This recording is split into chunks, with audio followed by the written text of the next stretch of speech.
जय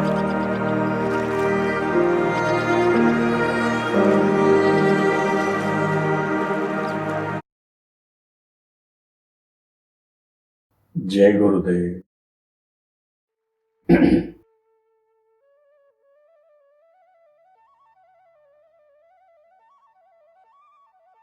कल हमने देखा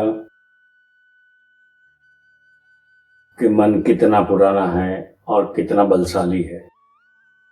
आज हम उसी मन को शांत करने की कोशिश में कहीं तर्क पे न चले जाए, इसका ध्यान रखने के लिए कुछ समझ पाएंगे। तो समझने का प्रयास करें कि मन अगर अपनी प्रलोभन योजनाओं से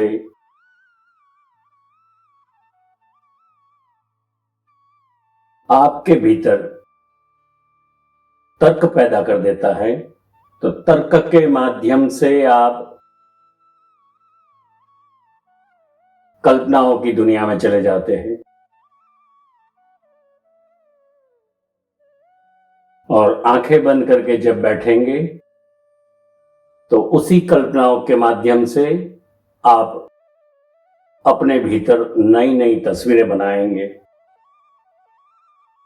और उन सभी तस्वीरों में से आप एक भ्रमणा में जीते हैं और दूसरी भ्रमणा में दूषित अवस्था में आप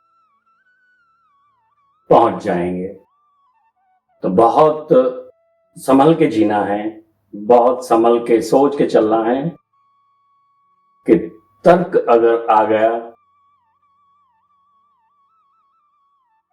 तो आपकी कल्पनाओं की दुनिया शुरू हो जाएगी।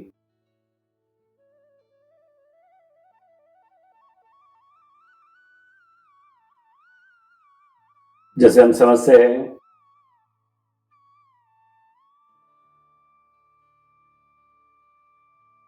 हमारे पास एक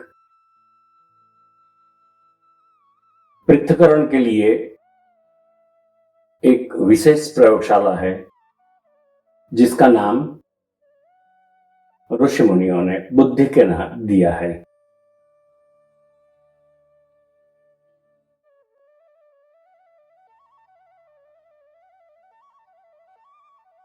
जिसे आप बुद्धि कहते हैं, वो आपकी पृथक्करण प्रयोगशाला है।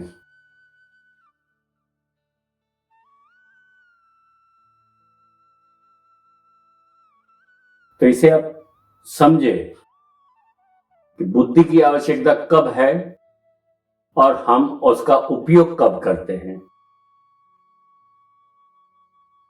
और उसी स्थिति में हम अपने आप को हल्के हल्के इस संसार के बोझ में डुबाते जाते हैं। कभी हमें लगता है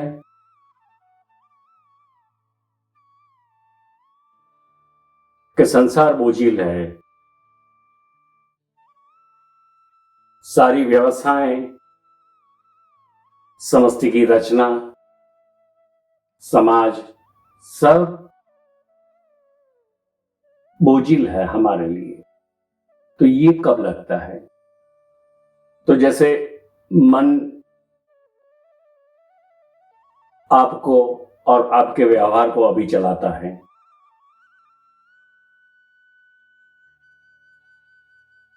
तो मन के आधार से जो आपके व्यवहार चलते हैं, तो मन को सारे दस्तावेज बुद्धि देती है।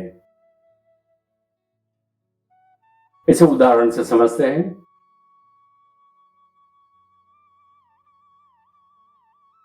किसी ने आवाज दी,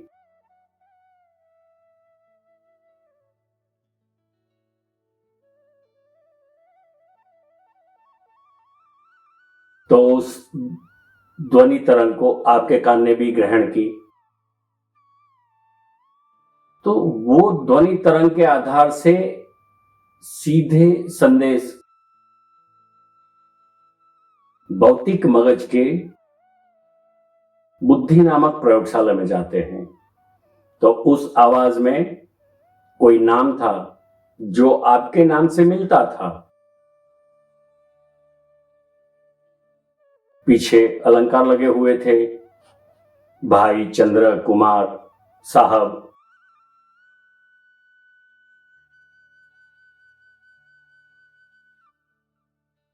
श्रीमान श्रीयुत, ऐसा कोई अलंकार लगा हुआ था। तो आपके नाम के पीछे अलंकार सुनते हुए बुद्धि ने मन को दस्तावेज दिए कि ये आपको मानपूर्वक बुला रहे हैं, तो आपका मन प्रसन्न होगा। और उसी दस्तावेज में बुद्धि आगे का खेल करती है कि अब इसके साथ क्या करना है, कौन सा व्यवहार करेंगे। ये भी दस्तावेज बुद्धि के द्वारा मन को मिलता है और फिर मन उस प्रकार इसके साथ व्यवहार करता है।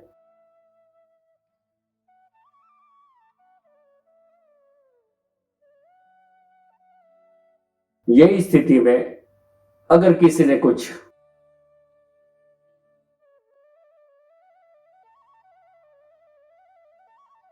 आपकी किसी क्रिया के आधार से बोल दिया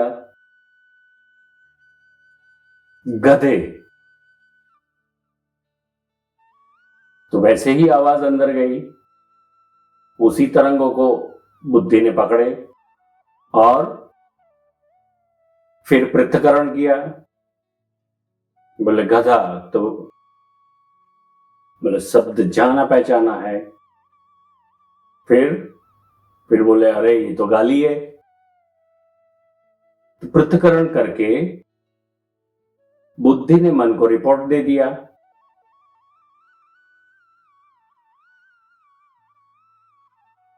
तो रिपोर्ट के आधार से मन ने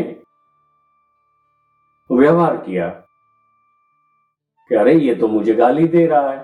तो उस गाली के व्यवहार में, उस गाली के प्रतिशोध में जो आवाज आपके अंदर से आती है वो भी उसी रिपोर्ट में लिखी हुई है कि इस गाली के लिए या तो आप इसे पूछ ले या इस गाली के सामने ऐसी दूसरी गाली लगा दे आप। तो ये सारा खेल बुद्धि के द्वारा होता है और बुद्धि में पृथक्करण करने की एक ही क्षमता है। बुद्धि अपना कोई काम नहीं कर रही। बुद्धि केवल जो कुछ भी मिलता है, वो बड़ी सी प्रयोगशाला है, उसमें जो कुछ भी आता है, जैसा भी ध्वनि आता है, बुद्धि तुरंत इसे पृथक्करण करके एक दस्तावेज बना देती है। तो उस दस्तावेज के आधार से मन फिर आपसे व्यवहार करवाता है। तो मन जो व्यवहार करवाता है वो आपकी सारी कर्मेंद्री करती है। गाली के सामने किसी को चाटा मारना, गाली के सामने गाली देना, तो ये जो व्यवहार है वो आपके कर्मेंद्र के द्वारा हुआ, आपके शरीर के द्वारा होता है। और आप जिस समाज में, जिस संसार में रहते हैं, वो संसार और वो समाज आपके चेहरे से आपको जानता है। आपकी पहचान आपके चेहरे से है। किसी ने अगर किसी नाम से पुकारा तो वो चेहरे वाला है कि नहीं, ये भी देखा जाता है।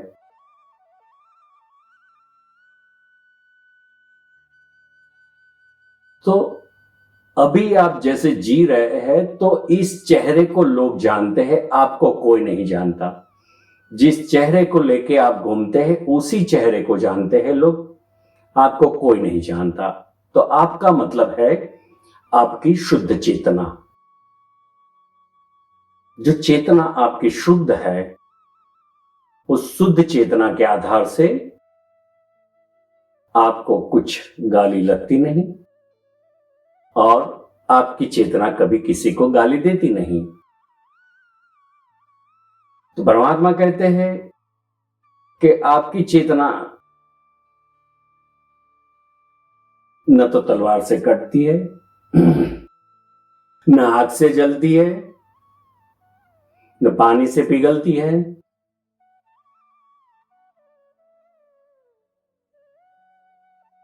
अजर है, अमर है, तो वो आप स्वयं हैं।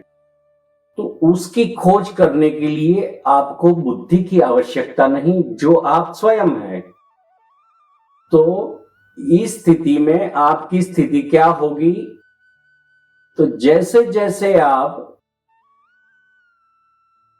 बैठना शुरू करेंगे, कुछ मन अपनी हरकतें करता रहेगा और उनमें से कोई प्रलोभन आपने पकड़ लिया, तो वो टाइम पे आपको ये एक स्पष्ट रूप से एक स्थिति मिलेगी, जिस स्थिति को तर्क के माध्यम से आप सफलता समझेंगे और उसी तर्क के आधार से वही बुद्धि पृथक्करण करके आपके लिए नई नई कल्पनाएं बनाएगी और वही कल्पनाओं दस्तावेज के रूप में मन को देगी और वही मन आपको उसी कल्पनाओं में, जब आंख बंद करके बैठेंगे तो मन आपके साथ खिलवाड़ करेगा, मन आपके साथ छल करेगा। तो उस छल से बचना है, उस कपट से बचना है, तो आपको बुद्धि का उपयोग कम से कम ध्यान प्रयोग दरमियान नहीं करना है। अच्छा, मैंने सांस ली, हाँ ये सांस यहां से जा रही है, मैं समझ रहा हूं, मुझे समझ में आता है, हाँ सांस ऐसे यहां तक गई, यहां तक गई, नाभि तक गई, तो ये जाती है। आप सांस नहीं लेते तो भी जाती है सांस।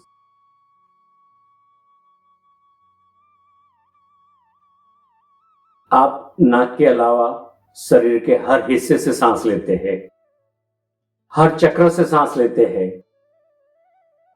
जिस चक्रों के बारे में आगे कहीं समझेंगे, लेकिन हर चक्र से आप सांस लेते हैं। साधना के लिए 7 चक्र है, बाकी 3.5 लाख चक्र है और 6 अरब सूक्ष्म चक्र है। जो चक्र वैसे सूक्ष्म है, उसमें सूक्ष्म चक्र है, माइक्रो।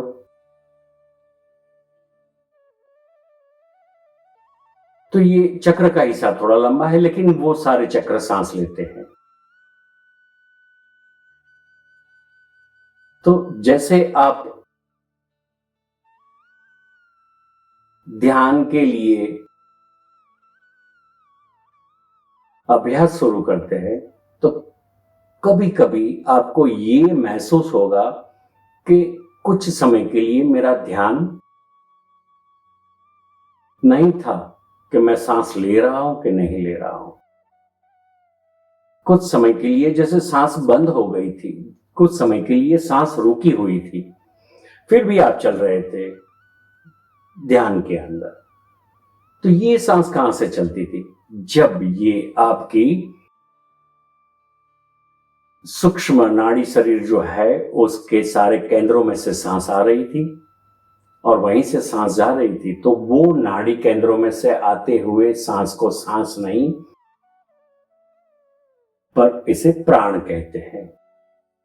जो भौतिक रूप से आप लेते हैं वो सांस है और इसके साथ प्राण के कुछ मात्रा है।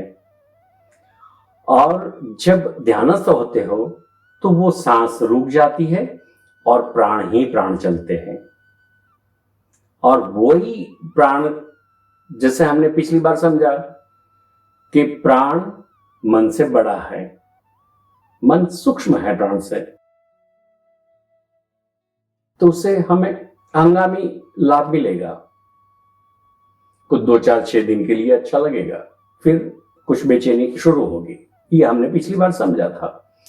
इस बार हम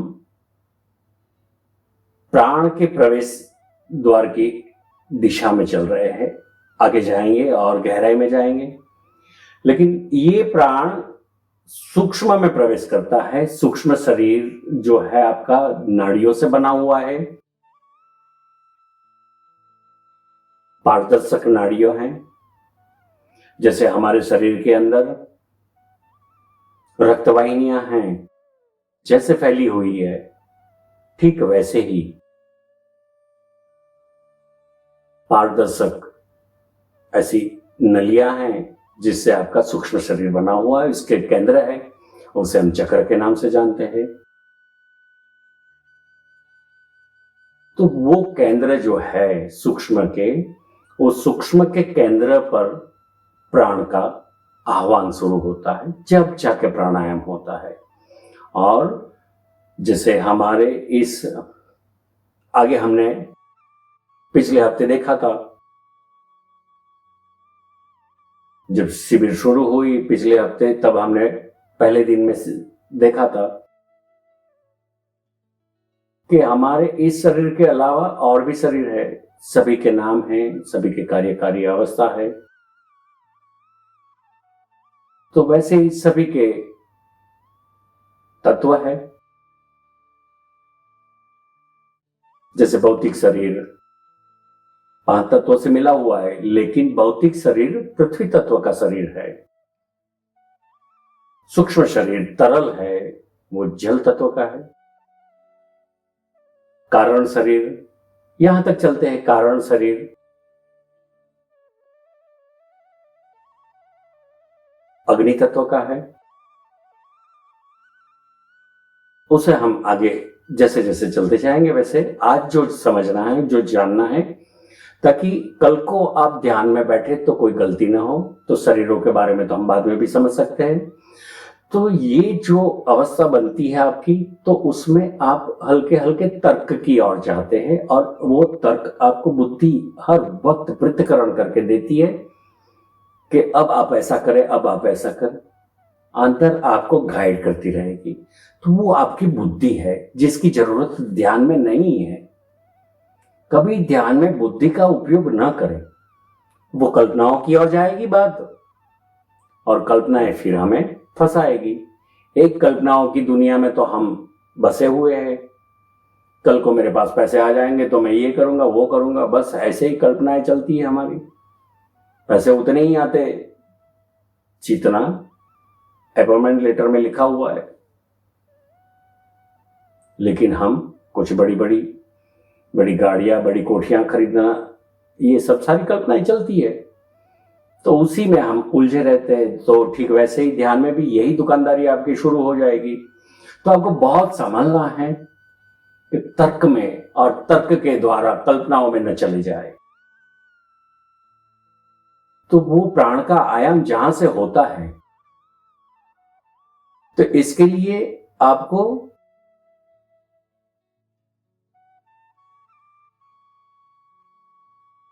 ज्ञान मुद्रा में ही बैठना है, ताकि ज्ञान मुद्रा में बैठने से 2 अलग अलग तत्व का मिश्रण होता है, शरीर में वहन होता है, और उसी वहन के माध्यम से आपकी बुद्धि शांत रहती है। और ज्ञान का मतलब है आपके भीतर हुए अनुभवों को समझना। हम जिसे ज्ञान कहते हैं, वैसे कुछ जान लिया तो ज्ञान नहीं होगा, कुछ रट लिया तो वो ज्ञानी नहीं होते। अनुभव के माध्यम से जो समझ में आता है, अंतर यात्रा में जो लाभ मिलते हैं आपको, वो ज्ञान का माध्यम है। ज्ञान केवल बातें नहीं है, रट लिए गए शास्त्र नहीं है। भीतर चाहेंगे जब उस दिन ये सब बातें काम में आएगी। आज हम ये करते हैं कि तर्क में नहीं जाना है, इसके लिए हम बहुत बहुत बहुत सावचेत रहे। इसलिए हमें कुछ नहीं करना है।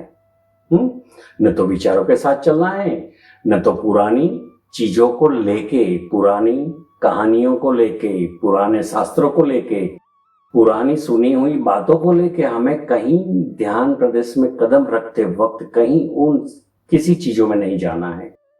हमें कहीं कुछ करना ही है तो बस इतना ही कि कुछ नहीं करना, बस होते होते हो जाता है। और जिस दिन होते होते हो जाता है, फिर वो क्या हुआ तब बुद्धि का काम है। और ये भी दृढ़ अनुभव से होता है, तब बुद्धि लगानी है, जब तक बुद्धि का कोई उपयोग नहीं है। तो आप बहुत सावचेत रहे, सावधानी के साथ अपने आप से मिलना प्रयास करें। तो यही बुद्धि आपको बाद में अगर आप उपयोग करते तो यही बुद्धि आपको इसकी गहराई तक ले जाएगी और उसी गहराई से आप आसमान की चोटियों तक यात्रा बैठे बैठे कर सकते हैं। अपनी छत के नीचे बैठे बैठे आसमान में उड़ सकते हैं। लेकिन ये सब बातें अभी है। जिस दिन हम काम करेंगे परिणाम उस दिन होगा। तो हमें आज क्या समझना है, बुद्धि को उपयोग में ध्यान दरमियान नहीं लेना है। तर्क की दुनिया में चले जाने से कल्पनाओं में आप राचने लगेंगे, कल्पनाओं में आप जीने लगेंगे। उस दिन आप फंसेंगे जब आपको पता तक नहीं चलेगा कितने फंसे। तो यहां बुद्धि का उपयोग नहीं करना है।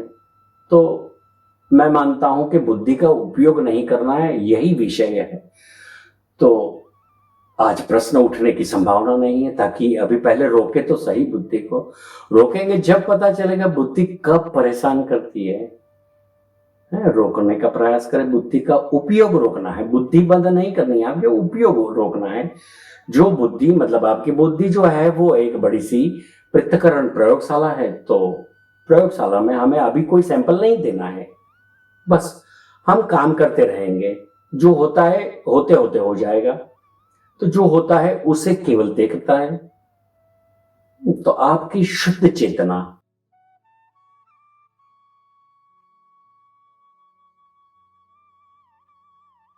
इसी प्राण के आयाम से, जो सूक्ष्म से मिलता है, उसी प्राण के आयाम से आपकी चेतना प्रभावित होकर जो दबी पड़ी है आपके भीतर, वहीं से ऊर्ध्वगामी होगी और हल्के हल्के ऊपर की ओर उठेगी।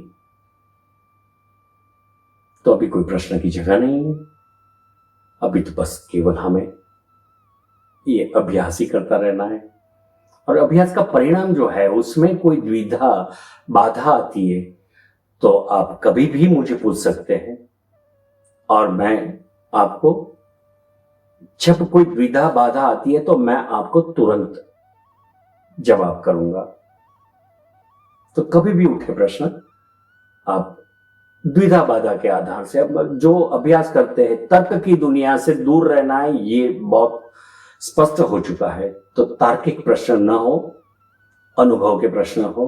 अनुभव की बाधाएं जो है, अनुभव में जो अड़चनें होती है, तो उपस्थित हुई अड़चनों को हटाने के लिए आप कभी भी मुझसे प्रश्न कर सकते हैं। मैं आपको तुरंत जवाब दूंगा।